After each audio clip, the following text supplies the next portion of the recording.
Oi, gente! Voltamos para mais um episódio do Viver Ação Podcast. Para o episódio dessa semana, é importante lembrar o significado da palavra masculinidade, que pode ser entendida como um conjunto de regras que determinam comportamentos específicos esperados de indivíduos do sexo masculino, frutos da construção social ao longo da história. Assim, quando nos referimos à masculinidade chamada de tóxica, falamos especificamente sobre todas as normas que regem o que é ser masculino e que são, neste caso, prejudiciais, não apenas aos homens, mas às mulheres, crianças e à sociedade em geral. Podemos notar que a busca pela defesa desse ideal de masculinidade está intimamente ligada à imagem de virilidade que a sociedade imagina, resultando em ações por vezes agressivas, competitivas, homofóbicas, sexistas e misóginas. Essa prática permite que venhamos a ouvir continuamente falas como ter jeito de homem, que em geral está ligada ao imaginário da voz grossa, do indivíduo sem muita vaidade, sem as características tradicionalmente associadas ao feminino e que também são associadas aos homens gays.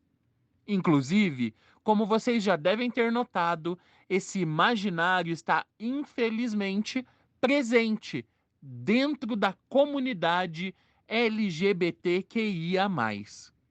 Como resultado dessas regras, podemos observar que, por vezes, o termo gay é utilizado para menosprezar e diminuir outro homem, associando a imagem de fraco e medroso.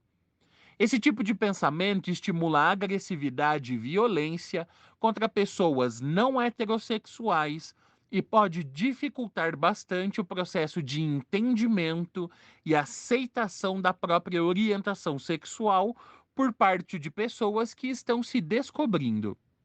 Além disso, dentro da comunidade gay, o homem gay que não possui supostos trejeitos e tem comportamentos ditos masculinos tende a ser mais desejado e procurado pela comunidade, enquanto os considerados afeminados sofrem com maior rejeição e preconceito. Mesmo quando se fala de preferências na hora do sexo, vemos que os passivos podem ser alvo de mais piadas e preconceitos que os ativos sequer imaginam. Além disso, esse ideal de masculinidade tosco está relacionado a ações de assédio com mulheres, a objetificação das pessoas e até a violência contra pessoas trans. Já conseguimos notar até aqui que existem muitas situações onde esse ideal de masculinidade é extremamente prejudicial, certo? Mas afinal, o que podemos fazer para mudar isso? E é justamente sobre a maneira que esses padrões se intercalam no nosso cotidiano e sobre estratégias para subverter esse ideal de masculinidade que conversamos neste episódio com o Andrew Robert e com o Naaman Hubert. Seja bem-vindo ou bem-vinda ao Viveração, nosso encontro quinzenal para falar de sexualidade, saúde e direitos humanos. Oi, gente, tudo bem com vocês? Como que vocês estão? Olá, tudo bem? Tudo certo por aqui. Olá, por aqui também tudo ótimo. Ah, que bom, gente. Eu queria agradecer vocês pela disponibilidade em falar com a gente. Esse assunto super importante, né, sobre as masculinidades. E, bom, antes de começar, eu queria que vocês se apresentassem, falassem um pouco quem são vocês e o que vocês fazem. Meu nome é Andrew Robert, eu moro aqui em Mandirituba, na região metropolitana de Curitiba, e atualmente eu estou no doutorado em educação da Universidade Federal do Paraná. Minha pesquisa é em torno das masculinidades, sempre num tripé ali, corpo, gênero e masculinidades. O mestrado também foi sobre esse tema. E a minha formação inicial, né, de graduação, eu sou produtor cênico, então também trabalho aí com a arte, teatro, cinema, fotografia e tudo mais. Eu sou graduado em psicologia, sou psicanalista, eu faço parte das formações clínicas do Fórum do Campo Lacaniano em São Paulo. Atualmente eu estou na clínica, né, e também sou ativista de HIV/AIDS e acaba que atende um público importante aí, não só, né, mas um público importante de homens gays, né, especificamente. Então isso acaba, o tema da masculinidade fica um pouco atravessado nessas questões. Que legal, gente, que legal. Não sabia que você era ativista nessa área também. Bom saber.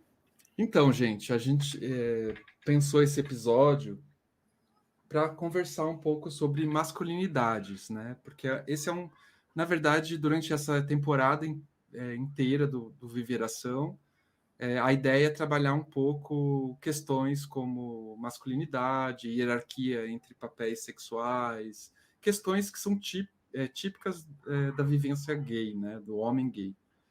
E percebemos, assim, até pela resposta dos ouvintes, que essa é uma questão importante que traz sofrimento psíquico pessoal para as pessoas e também tem consequências sociais, né?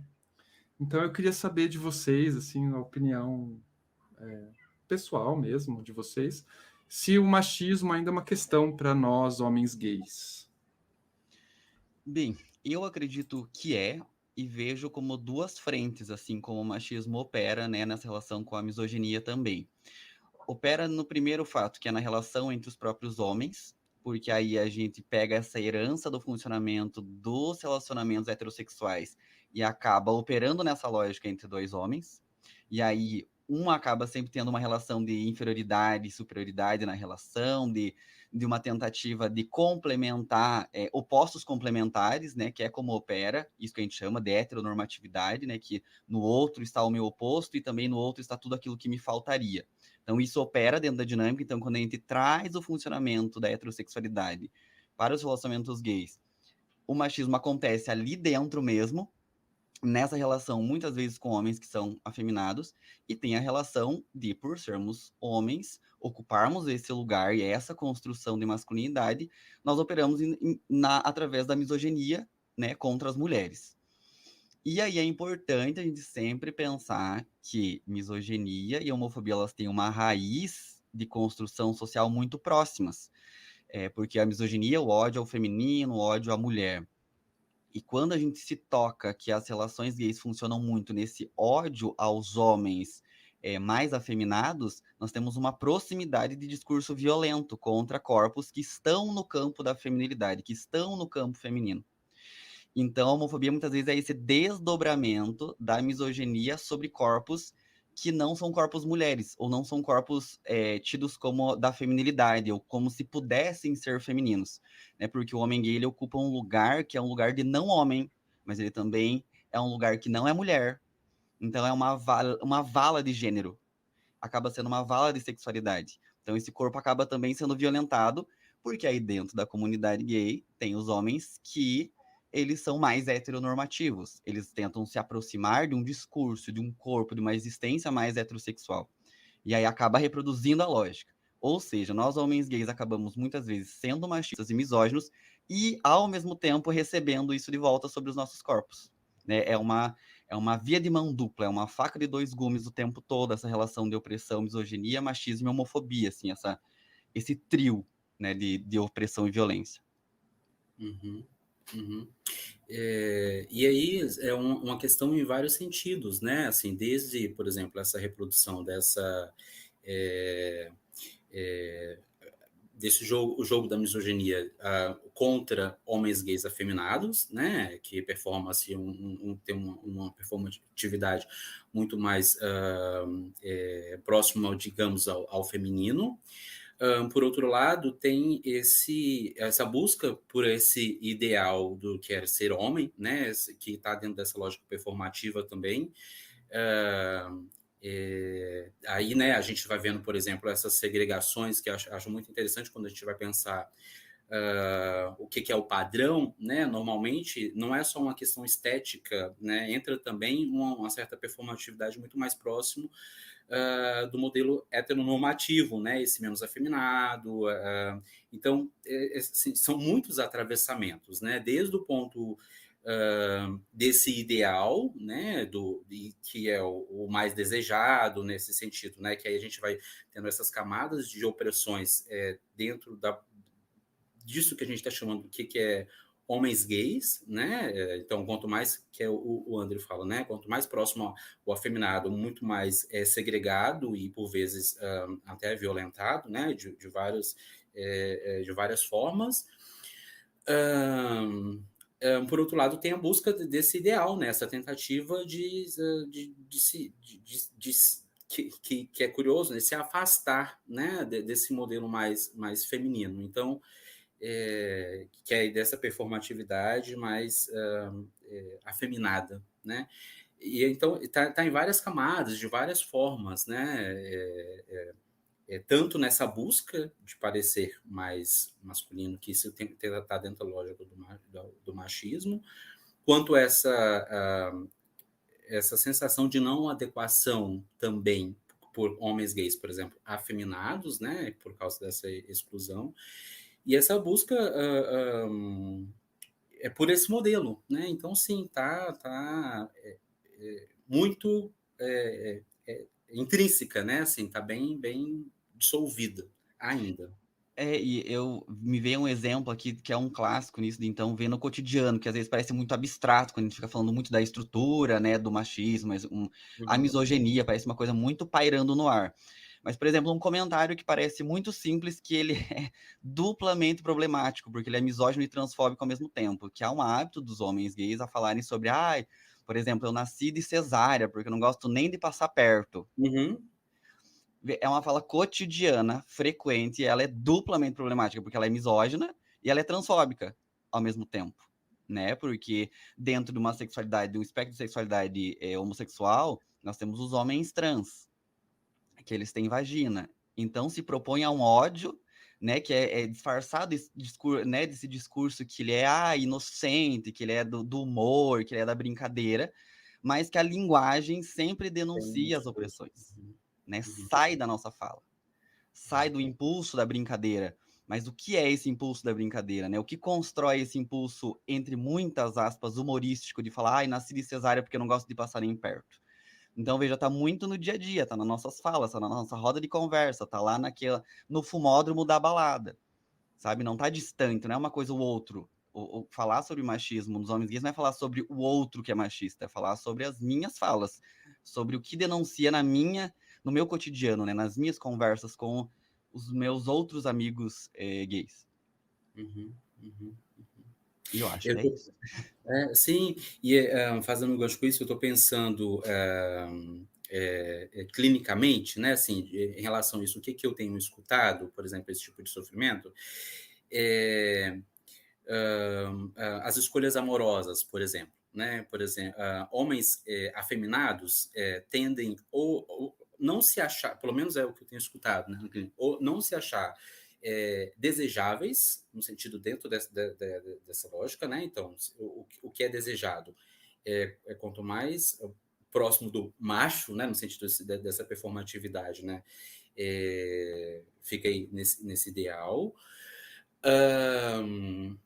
E isso tem uma dimensão de um sofrimento muito camuflado dentro do que a gente pode pensar também da homofobia, no sentido de, por exemplo, que eu tenho escutado esse medo, né, essa ameaça externa, né, social, ela às vezes está muito próxima, dependendo de como que esse homem gay performa, né? No sentido assim, quanto mais afeminado, né? Mais provar, mais possível essa experiência de ameaça constante. E isso vem também dentro da própria comunidade. Aí, por exemplo, tem ambientes baladas, isso fica tudo muito segregado, né? Tem baladas em que homens gays afeminados, por exemplo, se sentem extremamente desconfortáveis de estarem, né? Que vai haver, tá tudo dentro dessa lógica, né? Há quase que uma reprodução, né, do machismo dentro da própria entre os homens gays. Né? E tem a ver com o post que eu vou fazer, inclusive hoje, que é um texto que eu li, que é da professora Meg Hayara, que ela fala sobre como gay e bicha são categorias diferentes, né? A bicha, ela resiste e o gay se ajusta. E eu achei essa reflexão maravilhosa, porque é isso, a identidade gay, ela se ajusta o tempo todo, ela se heteronormativiza o tempo todo, enquanto o corpo bicha, que é o corpo dissidente, escapa e resiste a isso, né? Abre caminhos, abre brechas, é o corpo que está à frente, é o corpo que é violentado mais, é o corpo que fica desconfortável nos espaços, né? Em todos os espaços. Né, o corpo vigiado, a voz é vigiado o rebolar, é vigiado o que veste, é controlado. Né? Isso daí quando a gente pode falar de atravessamento de raça, de classe, daí a gente vai longe aqui ainda. Né? Quanto mais essa bicha tá à margem, mais ela vai estar próxima da morte. Sabe que, Andrew e Nama, eu morei na Argentina, né, quando eu terminei a graduação de História, e eu tive um namoradinho lá que era peronista, né, e ele fazia parte de uma agrupação chamada, de um grupo, né, a agrupação é espanhol, de um grupo chamado Putos Peronistas. E aí eu perguntava para eles, por que vocês não falam gay, né, gay, porque eles falavam justamente isso, que gay é uma coisa... Isso foi lá pelos anos 2007, por aí.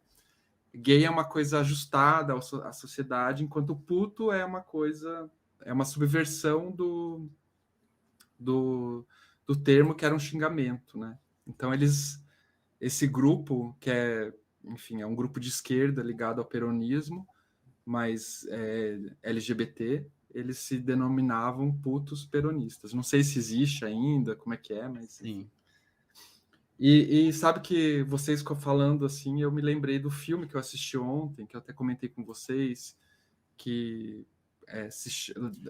no canal MUBI, que se chama Para a Ternura, né, Em Direção da Ternura, não sei o nome em português, é um filme francês, assim, chama Vers la tendresse, em francês. E lá tem um testemunho de um rapaz gay, e é bem impressionante, assim, como ele conta a história de quando ele se assume gay, né, ou bicha, tal. Como a dificuldade de a sexualidade tinha uma pressão para não ser afeminado, para não ser feminino, e tudo que tinha relação a ternura, amor, tudo isso era visto como algo ele usa o termo PD, né? Que PD é o tipo viado, bicha, do francês. Era relacionado ao mundo gay. Então ele transava com homens, mas não podia ter amor, não podia ter carinho, não podia ter beijo na boca, porque isso é coisa de PD. E ele só queria transar, e, enfim, exercer uma sexualidade ali sem se questionar sobre as fronteiras, assim, de gênero ou de orientação sexual, enfim.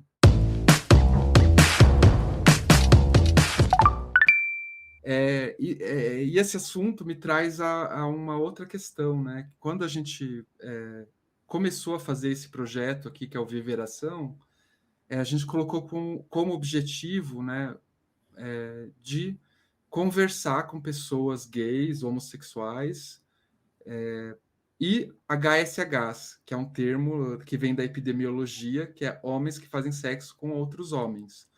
Porque esse projeto nasceu de um edital, né? Um edital público, e a gente tinha que conversar com populações chaves, que são populações prioritárias para a prevenção para o HIV, para o HIV, né? E, enfim, e aí a gente colocou no escopo HSH, e na hora não percebemos o pepino que era falar com esse pessoal, que é um pessoal que que faz sexo que são homens que fazem sexo com outros homens, mas não se consideram gays ou bichas, né? Enfim. E aí a pergunta que eu faço assim para vocês é por que será que isso acontece ainda? Tem a ver com machismo, tem a ver com a heteronorma, porque assim, para quem é assumido como eu, né, é um pouco espantoso que você saia com uma pessoa e a pessoa fale, transou com você e depois fale, ah, não, eu sou hétero, né? Não tem nem o discurso do, ah, eu sou bi, eu sou, sei lá, né? Ou eu não sou assumido, talvez, né? Mas não, o cara reafirma que ele é hétero. E aí, o que vocês acham sobre isso, assim?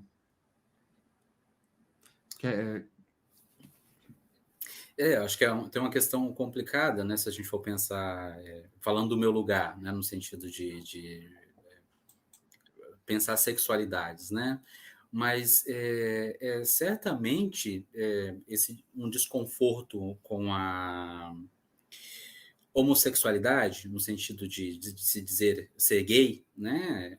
Ou bissexualidade, por exemplo, de reconhecer, talvez seja essa questão, e afirmar, sentir-se atraído sexualmente por um outro homem, né?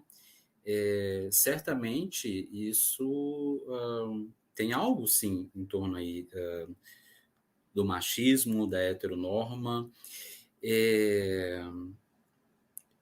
mas me parece que é isso, né? Mas eu acho assim, eu fico nessa posição de reconhecer a sexualidade do outro a partir do que ele fala, né? Mas friamente olhando de fora, eu acho que sim, é insuportável, me parece insuportável reconhecer e afirmar, né, dentro disso que a gente entende socialmente do que é ser um homem gay, que se sente atraído sexualmente por outro homem.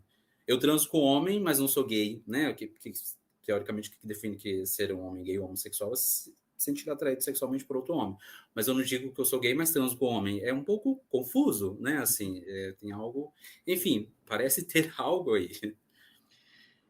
Eu vou tentar ver se eu consigo, que a minha cabeça agora com essa questão foi para vários lugares, assim, que é uma questão que eu sempre penso, e eu acho que tem várias problemáticas envolvidas. Por exemplo, a gente pode pensar como isso também denuncia, de novo eu volto para o campo da linguagem, né? De como a linguagem não dá conta de definir as nossas práticas sexuais, né? Uhum. Esse é um dos primeiros pontos, ela não dá conta.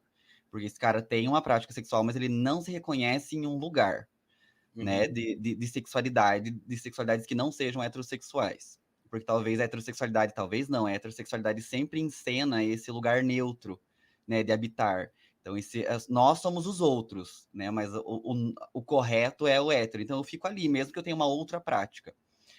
Tem uma questão também, né, que de novo ele vai para o enfrentamento um pouco da linguagem, que é, né, o próprio termo homens que fazem sexo com outros homens, de certa forma, entra em choque com as discussões de bissexualidade que ainda estão invisíveis. Porque o que acontece? Talvez, se a discussão de bissexualidade estivesse popularmente tomando todos os espaços, como tem começado a acontecer, possa haver um reconhecimento, né? Porque as pessoas ainda não sabem compreender o que é bissexualidade. Até porque a definição de bissexualidade, ela é boa porque ela escapa, né? Porque toda vez que você tenta definir o que é bissexualidade, ela escapa. Porque ela não é exatamente isso que você está falando. Ela não é 50% isso, 50% aquilo. Então, esse homem não se vê também enquanto bissexual porque ele também não está imerso e não vê em muitos lugares isso acontecer, porque a bissexualidade, a discussão acontecer, né? Porque a bissexualidade não é discutida nem dentro da própria comunidade como deveria ser. E daí a pansexualidade, nós nem esbarramos muitas vezes em falar sobre, por exemplo, o que seria uma masculinidade pansexual. Tem esse campo. E o que teria mais é isso, assim, eu escrevo um pouco disso na tese que eu estou construindo, e para o texto de qualificação até levei um pouco disso, que querendo ou não, esse homem, ele coloca essa cumplicidade com a masculinidade hegemônica, com a masculinidade padrão, que é ter o melhor dos dois mundos. É eu ter a performance, a aceitação, os lugares de heterossexual, poder adentrar, já que eu me defino e definem a mim como heterossexual, mas eu também ter práticas sexuais prazerosas com outros corpos que não sejam o que seria, o que me validaria enquanto homem hétero. Então, de certa forma, é aproveitar, entre muitas aspas, o melhor dos dois mundos, do privilégio que esse corpo tem de poder ser validado, ser lido enquanto heterossexual, né? Então tem uma cumplicidade ali. Se a gente fosse pensar, é uma masculinidade cúmplice, que ela não atende a todos os requisitos de uma masculinidade padrão, que seria uma masculinidade hétero, que só se relaciona com mulheres, mas como o seu corpo performa, como a sua história performa, como as pessoas o veem como homem heterossexual, ele pode sim ocupar esse lugar e estar em todos os espaços sem sofrer violência, mas ali no sigilo, no bastidor, ainda ter a prática prazerosa da qual ele deseja ter. E aí, quando a gente volta até para um outro episódio que a gente conversou com o Vitor, né, que aí tem o lance de como o risco, né, a erotização do risco, do perigo, né, o quanto isso deixa até mais atraente para esse sujeito. Então, assim, são muitas camadas, não é tão simples apontar a raiz do problema, porque ela é ramificada, a raiz do problema, né? Vem de vários lugares. Uhum. Não, aqui no projeto, no Viveração, a gente tenta respeitar todo mundo, sei lá, se a pessoa não se identifica como gay, né? É uma decisão Mas pessoal, enfim. Mas é um desafio conversar com essas pessoas, né? Tanto que o termo HSH vem da epidemiologia, porque a gente precisava conversar com esses caras para fazer a prevenção ao HIV, né, e outras ISTs, mas não, se a gente falar você tem uma prática gay ou você tem uma prática homo, eles se afastam, eles não conversam mais com a gente. Então, a gente se criou, né, esse termo HSH para, enfim, para até como classificatório ali na hora de pensar infecções do HIV, enfim. Eu queria só fazer uma provocação, assim, porque, veja, não é nem sair em defesa, porque eu entendo a complexidade de olhar para essas existências e para essa prática do desejo, né? Mas é bem interessante que, veja, não vem só de homens que se dizem enquanto héteros. Por exemplo, com esse levante das discussões bissexuais, por exemplo, eu tenho muitos amigos que que se entenderam enquanto gays o tempo todo, todos os anos, mas aí estão se envolvendo com mulheres também, ou outros gêneros, mas eles ainda se identificam enquanto homens gays. Então, veja, de novo, como a gente vê como a linguagem não dá conta da nossa prática, há uma não identificação da bissexualidade ou de outras possibilidades de sexualidade para além do que a gente chama de monossexualidade, que seria a homossexualidade e a heterossexualidade, que seria aquela sempre que se atrairia ou por o seu, entre aspas, igual ou pelo seu suposto oposto, certo? Então, veja, vem de vários lugares essa dificuldade de se identificar enquanto alguma coisa. E tem também a questão política, porque aí, muitas vezes, esse cara, ele na cabeça dele tá colocado que isso é uma coisa de esquerda, que é uma coisa comunista. Então, se assumir essa identidade é tomar um posicionamento político que talvez o sujeito não queira. E aqui eu tô tentando ser bem neutro, de não dar uma opinião sobre o que eu acho sobre isso, mas tentar entender como a cabeça desse sujeito opera para que ele, não, eu não sou. Me Sabe? Eu estou parece de muito fora mais disso. me parece muito mais um mecanismo de negação do que, de fato, um certo reconhecimento da identidade. Mas a gente cai numa questão muito interessante, pensando, pelo menos a partir de como a psicanálise vai entender a sexualidade humana, é que todos nascemos bissexuais, né? Então, essa escolha ela vai se dando aos objetos, né? No sentido de que se você vai se tornar homossexual ou heterossexual ou bissexual, né, no sentido de sentir a atração sexualmente por ambos, isso vai se dando ao longo do desenvolvimento. Mas, previamente, todos somos bissexuais, né? Depois que isso vai se direcionando. Então, de toda forma, me parece aí mais uma questão de uma homossexualidade, não necessariamente uma homossexualidade recalcada, no sentido de inconsciente, mas parece algo insuportável mesmo. É insuportável eu reconhecer que me sinto sexualmente atraído por um outro homem. Não dou conta de falar isso. Homem que faz sexo ser gay, né? Ou homem que faz sexo... O que seria isso? Então, parece... a minha leitura fica mais próximo de um mecanismo de negação mesmo. É engraçado que, assim, a gente até conseguiu conversar com algumas desses caras, assim, no Twitter, né? Que tem, não sei se vocês sabem, tem aquelas calls que acontecem no Twitter. Uhum. E aí, o ano passado, eu participei de várias, assim, para apresentar o Viveração e tal. E aí tinha muitos caras, assim, eles inclusive negam, se você falar HSH, eles também não gostam. Eles falam, não, é só de vez em quando eu fico tarado e faço sexo com outros homens, mas com Mas sabe homens. uma coisa, Guto? Fico pensando assim, é preciso, e eu acho que está dentro dessa lógica do machismo, desse modelo patriarcal, assim, que curiosamente há um sofrimento, assim, não é só que eu não, é insuportável mesmo reconhecer isso, né? Assim, e o sujeito sofre. Né? Acho que isso precisa também ser considerado. Não é só, eu não quero só não dizer que eu sou gay, eu não quero, né? Porque de fato há um sofrimento também nesses sujeitos, né? Eu acho que isso precisa ficar marcado. É importante Sim, dizer. sim.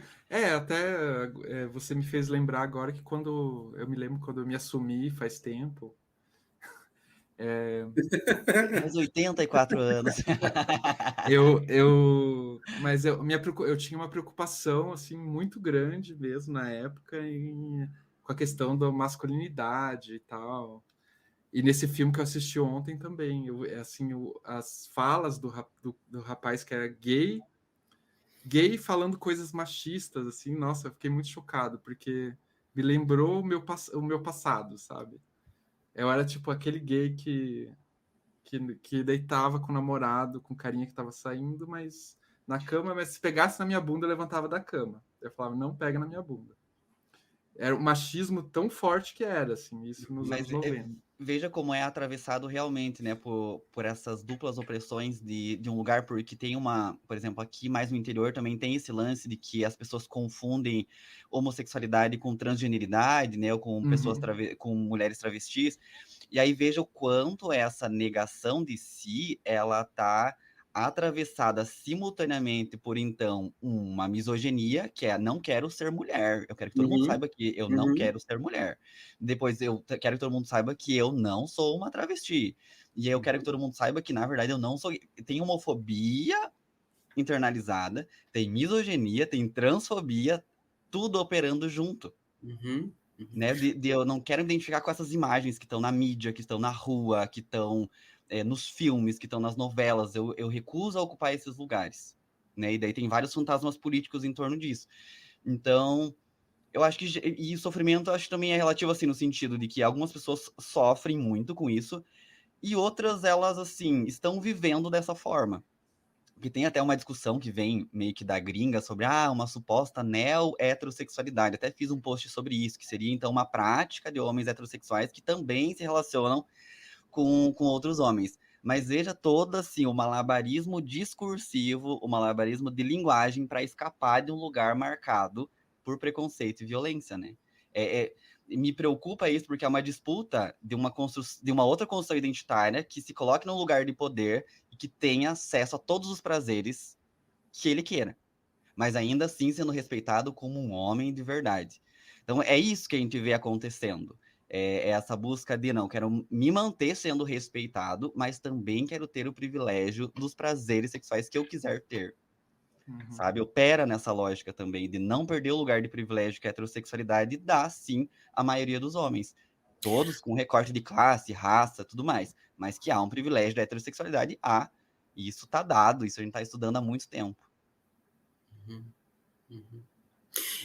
Não, eu tô te escutando, eu tô pensando uma coisa. Por outro lado, que tem essa lógica, né, esse funcionamento e dos privilégios do que é ser homem, né, e esse lugar que o homem ocupa, mas ao mesmo tempo a gente vem numa discussão em que, se questionando o que é ser homem, parece que isso tem se transformado, né? Não só em relação a homens gays, mas, sei lá, vamos lá, pensar com a própria ascensão, com a própria ascensão da mulher, o movimento feminista e tal, parece que esse homem tem que se recolocar aí num determinado lugar. E aí, o que me parece é que os homens gays, aí parece que, né, ser homem gay busca alcançar esse ideal, que é no modelo patriarcal do pai, né, vamos colocar assim, do homem nesse lugar, só que esse lugar ele está se deslocando, né? E aí como se a gente estivesse querendo buscar algo que na cultura não está sendo mais a mesma coisa, assim, fica um vazio aí, algo meio que um não lugar, talvez, né? Assim, uma busca de algo que já está óbvio, né, assim, não é que está deixando de estar ainda muito rígido, muito, né, assim, não estou falando que está acontecendo, mas, sei lá, se a gente for pensar, tem essas discussões acontecendo, né, o homem em transformação, isso que a gente entende o que é ser homem, parece que isso está muito mais urgente. E homens gays buscam algo que já quase que está saindo. Eu não sei se vocês conseguem entender minha colocação. Assim. Então, o que acontece, né, com a gente, no sentido de que se não há essa referência que a gente tenta se adequar, né, gente, porque está na gente, eu acho que é preciso reconhecer, né, isso. Qual o impacto disso, né? Qual o impacto disso? Porque, enfim, parece que se perde nessa referência do que é ser homem, né? Talvez seja isso. É que eu acho que o que acontece é que tem uma tensão, porque enquanto há um movimento de desconstrução, a gente vive politicamente isso no Brasil, principalmente, mas não só, tem um levante do conservadorismo que vai atravessar diretamente as discussões de masculinidades, né? Que aí vai esbarrar em religião e tudo mais. Então, assim, tá se movendo essa imagem do homem, mas ao mesmo tempo há esse levante de discurso religioso que ainda coloca o ideal lá num lugar. E é bem interessante ele pensar que como a masculinidade heterossexual, né, cis heterossexual, ela ocupa um lugar de poder muito grande, mesmo que ela se mova, ela ainda fica no topo da hierarquia e joga a sombra dela sobre todas as outras masculinidades, né, seja a masculinidade gay, a masculinidade bi, a masculinidade pan, as masculinidades afeminadas. Então, essa sempre é o meu questionamento, assim, tá mudando, mas tá mudando a que ponto, de que maneira? Né, o privilégio está sendo redistribuído mesmo, ou agora nós teremos esse homem a lá, Thiago York, que chora, se expressa, mas ainda assim é o corpo preferido, é o corpo do topo, é o corpo desejado, né? Então, a que ponto esse corpo agora só pode chorar, né, e dizer que é o paizão, mas ainda assim seus privilégios estão garantidos. Ainda assim é o corpo desejado, é o corpo desejável, é o corpo que coloca sombra mesmo sobre toda a produção de masculinidades, né? Porque tem essa relação de hierarquia muito posta. A autora, que é a Connell, que é uma socióloga trans australiana, ela vai falar sobre isso, sobre a questão de como as masculinidades homossexuais ela ocupa dentro dessa organização das masculinidades, assim, o fosso, o pior lugar, que é porque é uma masculinidade correspondente a um feminino no corpo dos homens. Então ele é rechaçado a fundo, né? E será que a gente tá conseguindo mudar mesmo isso? Ou só tá mudando o padrão, mas ainda assim ele tá no topo, né? Isso que eu me pergunto, se a gente não tá nessa falsa ilusão e falsa empolgação de que as coisas estão mudando e talvez não estejam tanto, a gente só esteja empolgado demais, sabe? É importante ter esse pezinho no chão, para que senão a gente não estabelece críticas sobre as coisas, né? Enfim, sou assim, pessimista. Tá mudando, mas não sei se ao ponto de tá em crise, na verdade. Tá em crise, eu acho que essa é a questão. Tá em crise. Isso. A masculinidade, digamos, hegemônica tá em crise. Mas, tanto que eu acho que a reação aí dos conservadores tem a ver com isso, eu acho. Com a crise, né? Mas a minha questão não fica nem se está mudando ou se está em crise, mas é assim, tem algo em crise e que homens gays buscam se adequar a algo que já está se questionando, né? Assim, que está ali, está em crise, né? E a gente fica nessa tentativa de adequar algo que está em crise, se transformando, tem algo aí acontecendo, se é mudança, eu não sei, mas né, tá balançando, né, para onde que vai, acho que tá muito cedo para dizer, né, e a gente está buscando algo aí que tá em crise. Só que, sabe, talvez isso é o que, por isso que eu tô apontando isso, porque talvez isso é o que denuncia que talvez não esteja tão em crise assim, que mesmo em crise, essa masculinidade hegemônica ainda seja atrativo para ser, que ainda garanta muita coisa, você se parecer com ela, sabe? Porque se ela realmente estivesse assim, num nível de crise que a gente nem desejasse ser isso, nós não estaríamos desejando ser isso.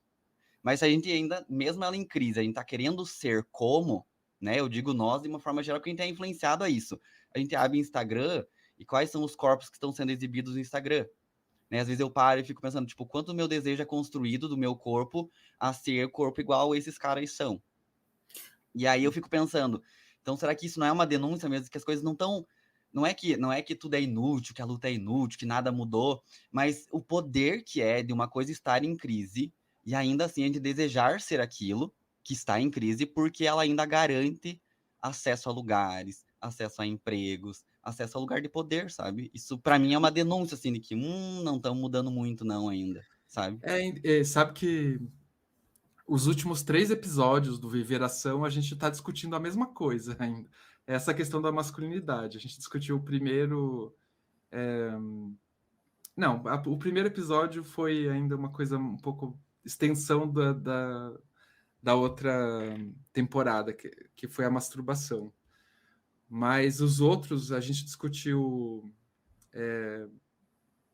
padrões de beleza na última gravação. Aí depois, o episódio que a gente lançou hoje, a gente discutiu biscoito, né, na internet, que também tem a ver com padrões de masculinidades. E o episódio passado, que foi lançado há 2 semanas atrás, foi a questão da hierarquia entre papéis sexuais, que, na verdade, tem tudo a ver com masculino, né? Com a questão do passivo, ativo e tal. Uhum. Né? E, enfim, eu percebi que tem uma linha aí que... Né? É que veja, né, é difícil pra gente, ó, a gente ficou 2 anos em pandemia com uma influência de períodos muito grandes dentro de plataformas como o Instagram, que é o lugar do perfeito, né? É muito difícil ter saído ileso a exposição a esses corpos expostos ali, né? Seja para mulheres, para homens ou para qualquer outros corpos e gêneros que ficaram vendo uma reprodução de algo que parecia muito bonito, muito perfeito, em um momento de crise, né, que estavam. Então, acho que isso faz ser recorrente na nossa fala, porque aí esse virtual ficou tão real que produziu alguma coisinha em nós que a gente tá com um desejo de transformar alguma coisa, de virar alguma coisa, de olhar para o nosso corpo. E, né, as pessoas, o surto da galera indo para academia, tem muita gente começando a ir para academia. Né? Será que é um recurso de vida saudável? Ou será que é porque estou querendo um corpo desejável? Né? Quando a gente pensa em homens gays, em homens gays afeminados. Eu tenho que comentar, eu sei que a gente está se estendendo nessa pergunta, mas é que foi muito interessante. Tem aquele meme que é aquela bicha dançando em cima daquele ônibus ao som da Ariana Grande. E aí houve uma grande discussão recentemente, porque ele foi chamado para um podcast. E aí o que acontece? Aquela bicha virou um gay super normativo, corpão bombado e tudo mais. E aí isso trouxe uma discussão. Claro que, assim, é decisão dele, ele faz com o corpo dele o que ele quiser, e é isso. Mas veja como esse processo de transformação, e algumas pessoas já estão começando a apontar que há um movimento de homens gays que se entendiam enquanto afeminados, se masculinizando para entrar no jogo do desejo, para poder ser desejados nos aplicativos e para poder não viver essa solidão que é estar à margem. Né? Porque dizer assim, não, nós temos que viver à margem para não sermos cooptados pelo capitalismo é bonito na fala. Na vida, gera depressão, gera ansiedade, síndrome do pânico. Sabe? Não é bonito estar à margem na vida. Por isso que as pessoas buscam o centro, buscam os corpos que estão no centro do desejo, porque ninguém quer ficar sozinho, né? Se ninguém aqui é muito genérico, porque pode ser muita gente possa querer estar sozinho. Mas, de certa forma, a gente se faz enquanto humano no contato, né? No nosso desejo, nas nossas relações. E aí, quando você começa a perceber, meu corpo não é desejado, é muito difícil você passar ileso a um desejo de adequação. É muito difícil. É muita resistência mesmo.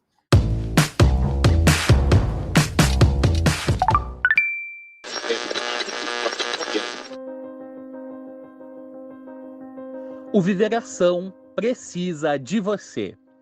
Temos atualmente uma epidemia de HIV concentrada na população negra, jovem e gay do Brasil. Essas populações são também as mais atingidas pelos casos e pelas mortes em decorrência da AIDS.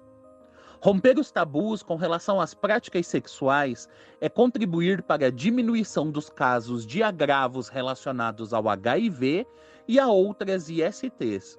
E, principalmente, contribuir para que tenhamos vidas afetivas e sexuais mais descomplicadas, saudáveis e felizes. Precisamos falar sobre sexualidade e despatologizar as práticas sexuais para desmitificar e desestigmatizar o HIV. É por isso que precisamos da ajuda de todos vocês para chegar a mais pessoas. Quanto mais gente ouvir o Viveração, maior será a capacidade de mudar essa realidade. Participe da campanha, ajude a impulsionar os episódios do Viveração Podcast. Contribua com a gente.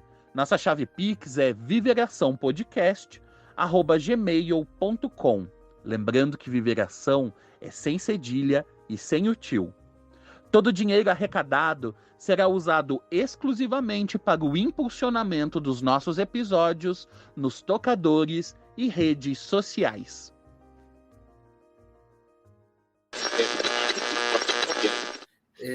Mas, assim, puxando e fazendo gancho, eu fico me questionando, porque é muito poder ser gay, no sentido até mais amplo, poder ser gay e não ter não ser patologizado, pelo menos aqui no Brasil, né? E não ser um criminoso. Eu acho que tem algo muito novo acontecendo na cultura, né? Nesse sentido do que é ser um homem gay, e aí voltando, né? Fazendo um gancho com que ser um homem gay, ser homem está muito referenciado nesse modelo patriarcal, né? Esse lugar do pai, sem busca. Poder ser um homem gay, né? Me parece que a gente está inventando isso, talvez seja a colocação agora. Só que a referência de homem que a gente tem é o pai, né, do modelo patriarcal. Então, por isso, só que esse pai está em crise, né? Esse modelo está em crise, o machismo, né, isso tudo está discutindo. E aí o que parece, por exemplo, né, esse exemplo você dá do lado que dançou e tal, afeminado, de repente, né, se adequa. Parece que a gente fica nessa tentativa de adequação e de tentando inventar, se adequando a esse modelo, e ao mesmo tempo tentando criar e se questionando o que é, né, ser um homem gay distante desse modelo, já que ele é opressor e nos violenta e tal.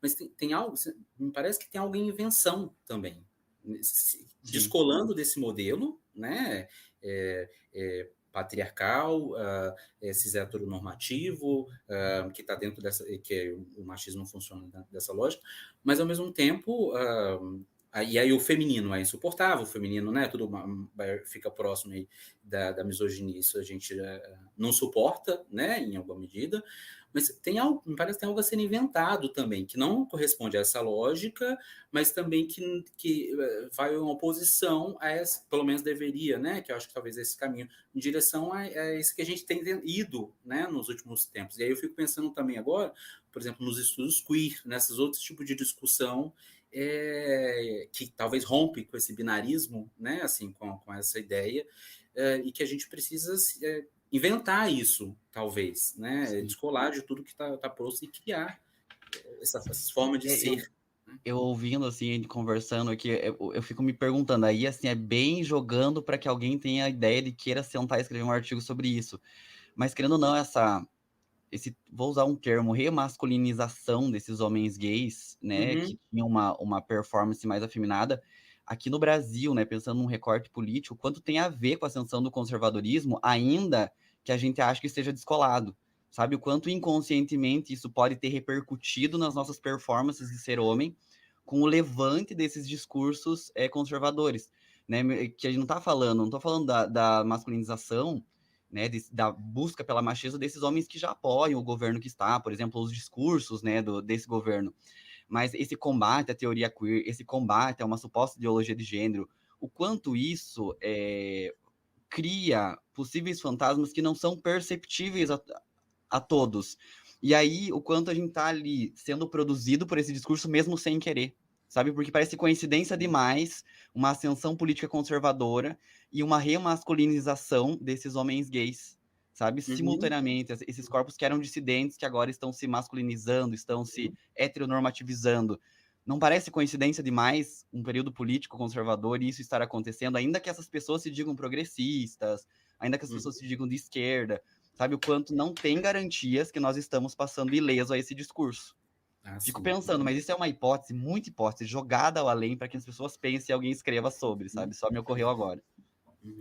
Eu ia jogar mais fogo aí nessa brasa, porque eu lembrei que no episódio que saiu hoje, que foi lançado hoje, sobre biscoitagem na internet, eu contei nesse episódio sobre como eu, enquanto homem gay, vivendo com HIV, como eu ia na academia e tirava foto de uma forma meio neurótica até, e colocava no Instagram e tal, para dizer que eu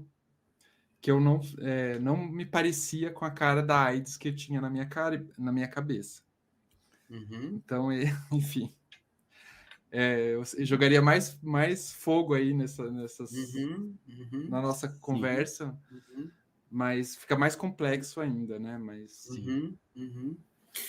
talvez pelo menos, né, nesse discurso aí é o ápice do que é ser viado, bicha e marginal, né? Tá à margem ser um homem gay e HIV positivo, por exemplo. Acho que é não sei, talvez assim, ou enquanto homem, né? Talvez o que é mais marginalizado seria isso.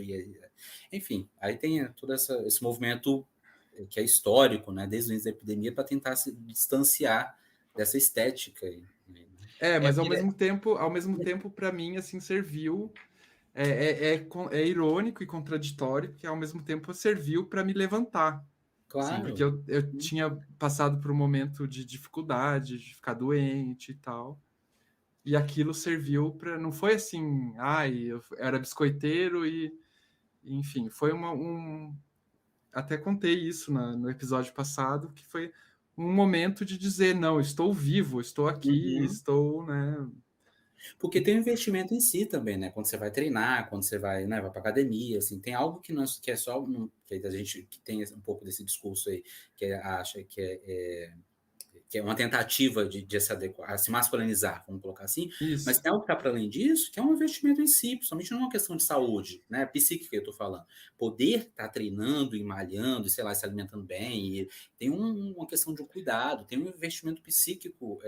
E foi engraçado que a maioria dos meus amigos que não sabiam do que eu estava passando tal, começaram a me detonar, falar, meu Deus, biscoiteiro heteronormativo, não sei o quê. Então, era isso que eu ia comentar antes de você fazer essa fala, que é justamente isso. É um assunto muito difícil, porque a ideia nunca é trazer um tom moralizante para a discussão. Mas é entender que, querendo ou não, na ascensão do mundo individual, onde nós temos, né, nós somos o tempo todo impelidos, se coloca em primeiro lugar, que eu tenho muitas críticas, inclusive, a essas questões. Se coloque sempre em primeiro lugar, se coloque em primeiro lugar, primeiro, segundo e terceiro lugar. Muitos problemas com essas afirmações. Então, assim, entender o quanto a construção desse mundo individual, ela é atravessada por gênero e é atravessada pelo neoliberalismo, que faz com que você exalte a si. Sabe? Só que não é um sentido de condenar as pessoas que estão tirando suas selfies na academia. Continua, né? Mas é interessante que a gente pensa assim, né? O tempo todo é um atrito entre a vivência individual e a produção coletiva, né? Não está ileso, né? Não passa batido, porque o que é esse surto de hormonização facial dos homens, né? É só a sensação assim, não, que eu quero me ver bonito, é um investimento só em mim. Ok, acredito que sim também. Mas quando mudar o padrão de rosto, o que vai acontecer com a galera? Qual vai ser o novo rosto do novo homem? Sabe? Eu fico me perguntando isso, só que, claro, eu não tenho o direito de fazer uma intervenção na decisão estética que alguém quer ter sobre o rosto. Mas, ao mesmo tempo, você consegue acompanhar que é um movimento coletivo acontecendo, né? Também de construção de masculinidade, porque vira um mercado, né? É um novo mercado. O mercado estético para mulheres está ali, dinheiro, dinheiro, dinheiro, dinheiro, dinheiro. Como a gente forja um novo mercado? Vamos produzir agora a estética dos homens, o corpo ideal para o homem, o rosto ideal para o homem, né? Enfim. É interessante, Anderson, assim, que você falando, eu fico pensando assim, se cria um novo mercado, se produz um homem, mas ao mesmo tempo o que me vem então assim que há uma inadequação, né? Há uma tentativa de se tornar homem. Se agora ser homem é ter o rosto harmonizado, ser bombado e sei lá, né? Foi então, então eu preciso me tornar homem, porque é isso que é homem, né? Em todo sentido. Então me parece que tem essa coisa de uma certa um não ser, né? Talvez seja coisa. E busca-se, né, atender essa expectativa social e o que, sei lá, nessa lógica neoliberal Enfim, todos esses discursos e todas essas lógicas vão ditando o que é as coisas, e a gente vai tentando ser a partir do que o externo diz que é, né? E aí me parece que você está falando de uma coisa muito estética também, bem forte, né? Assim, não só performativa, né? Mas como que esteticamente o homem se apresenta. Tem uma inadequação muito... E aí talvez o mais saudável, no sentido de... o mais interessante, né? Assim, não precisar, né? Se adequar a esses modelos, porque cria esse modelo. Aí volta, que me parece que é o modelo patriarcal, né? O macho, o forte, o que cuida, o provedor, né? Porque é esse choque entre autonomia e estrutura, né? O quanto eu tenho autonomia enquanto sujeito numa estrutura dessa forma, né? E daí eu penso a masculinidade, eu sempre penso de forma bem expandida, assim, até escrevi um pouco sobre isso, de como, da gente pensar, né, que ao meu ver, essa masculinidade, ela né, a masculinidade heteronormativa, que vai ser aí importada para todos os corpos, independente das suas orientações sexuais.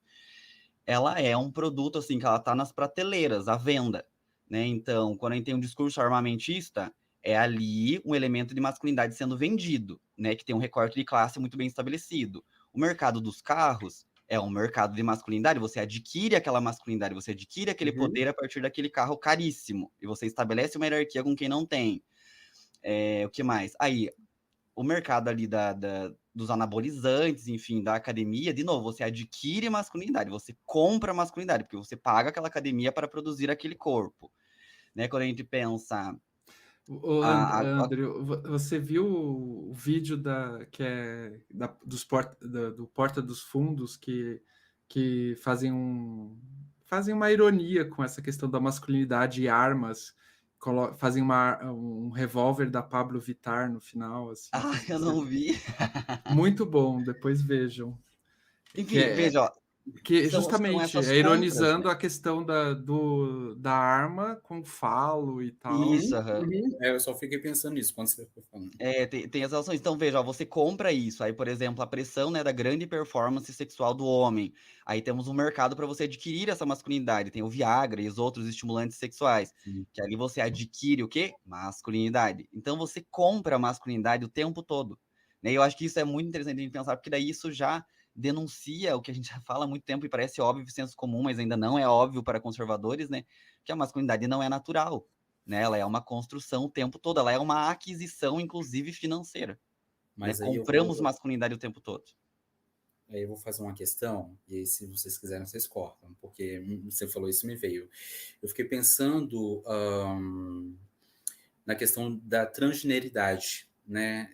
Esses corpos que, então, compram essa masculinidade, enfim, acho que é um campo, eu estou falando legalmente, e assim, no sentido, nem sei de fato o que eu estou falando, mas foi o que me veio, né? Eu preciso ter um cuidado também sobre o que eu estou falando, mas foi o que me veio, porque me parece, que você foi falando, me pareceu um pouco disso, assim. É que essa é a E questão. eu me lembrei do Elon Musk. Vocês viram a coisa Sim. ele falou da filha, e aí fizeram um meme, comparação com a compra da masculinidade Exato. naquela bem materializada ali.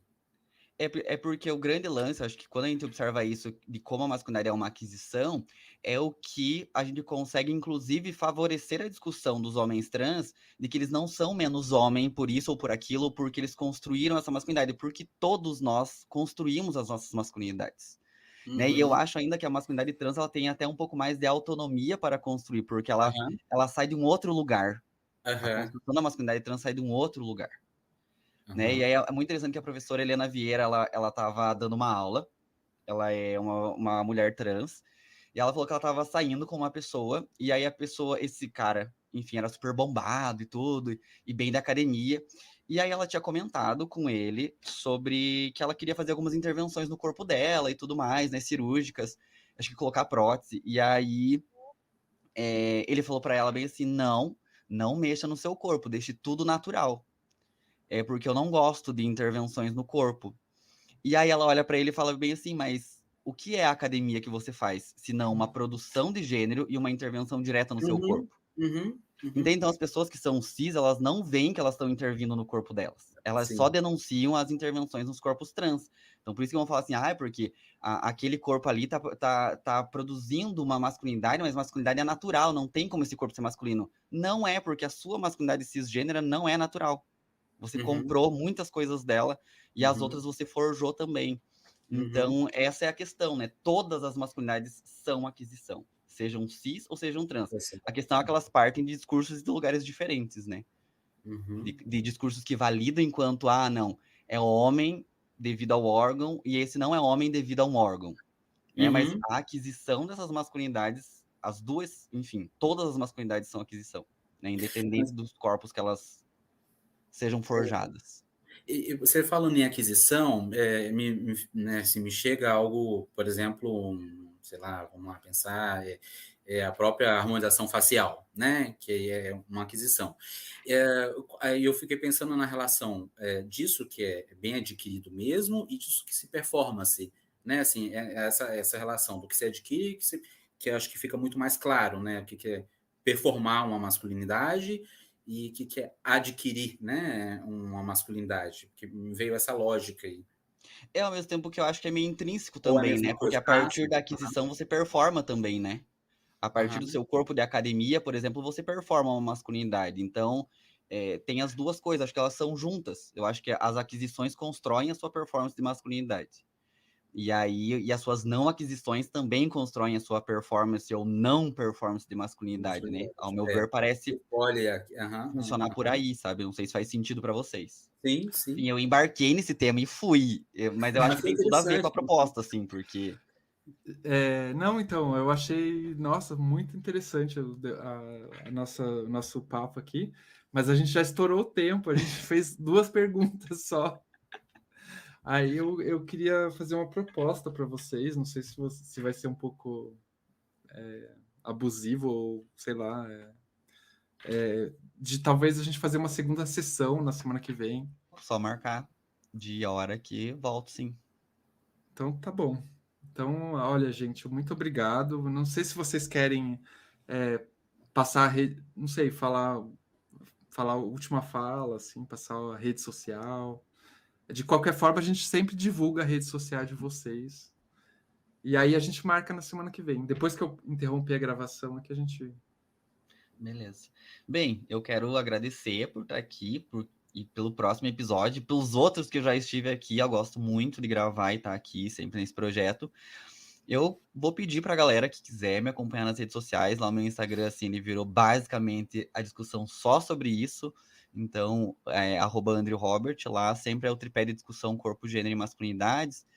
Enfim, tem também capítulos de livro que estão saindo, artigos que estão saindo, dossiês que estão para sair. Então, sempre vai ter muito material lá. E a gente pode sempre também trocar por DM ali, que eu estou sempre à disposição, assim, das questões e discussões sobre o tema.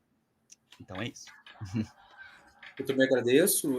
Foi um prazer conversar com vocês aqui, conhecer o André. Eu achei uma discussão super interessante. Acho que é um tema importantíssimo e foi delicioso estar aqui trocando e falando com vocês. Para quem desejar, também pode me encontrar nas redes sociais, meu nome mesmo, Naaman Hubert, Naama Tio, não tem tio, né? Naama Rudet, no Instagram. E também vai ser um prazer, se alguém quiser seguir por algum motivo, né, com esse tipo de conversa ou algo relacionado de qualquer tema que pode ter provocado ou ressoado aí, a gente pode dar continuidade em outros espaços. Legal, gente, legal. A gente vai deixar na descrição do episódio a rede de vocês também, tá bom? Bem. Então, até a semana que vem. Até. Tchau. O Viveração tem como coordenador e gestor de redes sociais Augusto Mena Barreto, Breno Gonçalves da Silva como auxiliar de coordenação e também gestor de redes sociais, Guilherme Mendes Muniz na edição de som e mixagem, Breno Otávio Camargo como designer gráfico e Matheus Freitas nas locuções das vinhetas de abertura e encerramento dos episódios.